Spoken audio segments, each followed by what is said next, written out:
planted like a tree by the water. The Vow. And scene. That's how I feel like I have to recap this book, because everything that Cicely does is like intentional. She's prestigious and regal.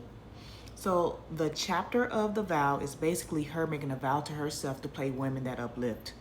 It's kind of her intuition to know whether or not she should take a role.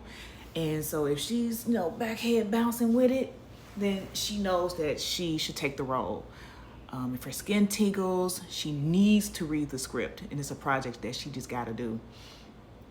But if her stomach churns, that feeling that you get when the cops is riding behind you and you looking in the rearview mirror, but you're trying to look on the sly, like, oh, he gonna pull me over.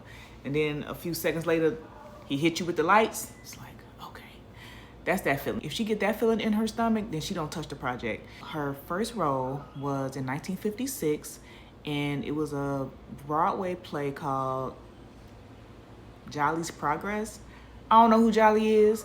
I don't even know if Jolly was actually Jolly. Maybe Jolly was mean. Maybe she was a mean bitch. She transitioned to film.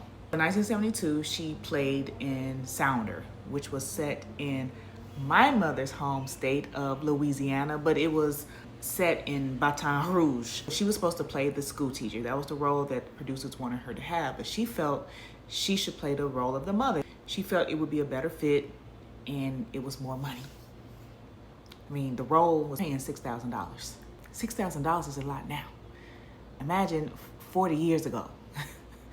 She wanted to play the mom of Rebecca because she recognized her mom in that character. Maybe it was just a way of her paying homage to her mom. In 1972, Cicely is 47, but since we age good, she's looking 37, so she's getting away with telling producers she can play this part. I guess they were looking for a young actress or whatever, but the producer is like, no, we can't take you. You too young and pretty. You too sexy to play this part. And Cicely is maybe taken back a little bit because she felt like all of her life she's been called a skinny nappy head. So for this man to be like, no, you too sexy to play this part, little mama, we looking for somebody else. 3 or 4 months goes by and she's learning the lines for Rebecca, because in her mind, she's already like, this part is mine. She's manifesting this part to be hers. So when her producer calls her and it's like, hey, you got the job, she's like, okay, when are we getting started? I'm ready to go. I know the lines. I just need that EBT to hit my motherfucking account. And I really want to know what actress they were looking for, because in 1970, it wasn't that many like black actresses that was prominent back then. We had Diana Ross, Diane Carroll, Ruby Dee, we had those. Pam Grier. I tried looking, I did my Googles, and I could not find what other actress was up for this role. I don't know if her agent wanted her to like be extra with it, like, oh my God, thank you so much for giving me the chance to play this part. You know how white people sometimes just want you to grovel outside of you knowing that something is meant for you. And so when she didn't really give him that validation back, he was like, didn't you hear what I said? You got the part. She's like, yeah, I already knew the part was mine. I'm waiting on y'all. After the movie wraps, you have to do promotion. Now you have to understand that this is 1972. All of our leaders are gone. There's no Malcolm, no Medgar, no Martin. JFK assassinated. Robert Kennedy assassinated. Not the Robert Kennedy that we know now. We should not be giving black people the same vaccine schedule that's given to whites, because their immune system is better than ours. Can you please explain what you meant? There's a series of studies, I think most of them by Poland, that show that to particular antigens that blacks have a much stronger reaction. There's differences. We're talking about his daddy. I don't even know. See, this is what happens sometimes when father's not in the household. You get a Robert Kennedy. Well, Robert Kennedy Jr.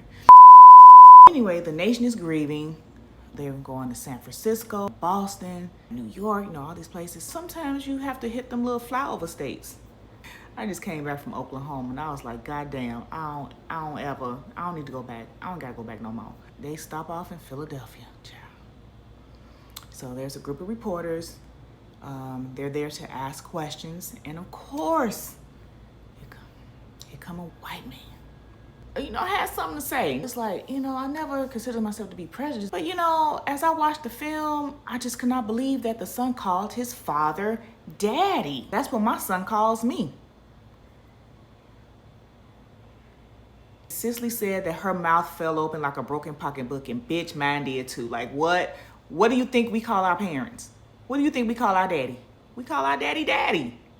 Whenever I re-listen to that chapter, I'm just so offended by how ignorant some of them can be when it comes to us. You are so dumb. You are really dumb. For real. What do you think we call them? Mr. Tyson? We don't call our parents by their first name. That's y'all that do that shit. So it's like, yeah, we call our parents mother and father, daddy, mama, whatever. So anyway, Cicely is like, what the fuck is this shit? You know, I would have smiled. What the fuck is this shit?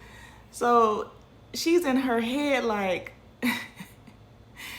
these people don't know shit about us. They don't know nothing about us as a record label, staff, or crew. I mean, that ain't what she said, but I kind of imagine that's what she said. They felt something was radically wrong with a black child calling his father, father. Then and there, she says to herself, you know what? I'm going to use my platform to inform people that we are just as familial. You know, we call our parents mother and father, ma, pop, dad, daddy. We call them the same names as y'all call y'all parents. And she wanted the world to understand that it's not all about us being savages. Like, we're human too. And she set out to use her celebrity to make that fact known. Cicely was a better person than me. No, I'm not gonna say she was a better person. I'm gonna say that she had more restraint than I could have had. So Cicely, in all of her grandeur, okay, I'm just gonna say it how I think Cicely would have said it. Well, you know, I didn't consider myself prejudiced until, you know, watching this movie. I mean, he called his dad just like my son calls me dad. So here goes Cicely. I got to tell you, it must take a lot of courage to admit after watching the film that you're prejudiced. That's how I imagine her replying to this fucking idiot. Like, she left the conference thinking, this has to be the only one. Is this the only one? I bet this ain't the only one. Sure enough, in another state, a woman this time is like, well, you know, I just didn't feel the connection. It just didn't feel believable. What didn't feel believable? That a black man could actually love a black woman? What was so unbelievable? I guess we're just so rarely shown in a nurturing way. Even now, it's so many gender wars that's going on. That's not real. That shit is for clicks and likes. At that point, she felt like lessons need to be had. You know, as she toured the country, she found out there was a lot more ignorant people that don't really know God's multi-hued people, especially outside of progressive cities. So you know them cities.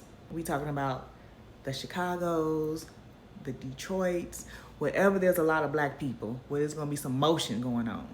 In the Midwest, they don't think that black men and women have the same loving relationship.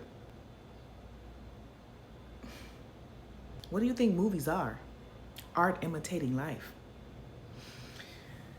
Child, so at that point, she's like, I'm going to use my platform to carefully choose projects and portrayals. You know, I can't be out here doing no reality TV, honey.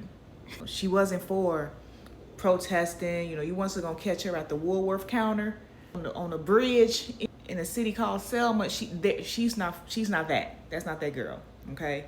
Her protest was using characters that would highlight black people in a positive way. Now we're going to end here and we'll return back next week. Bye, y'all.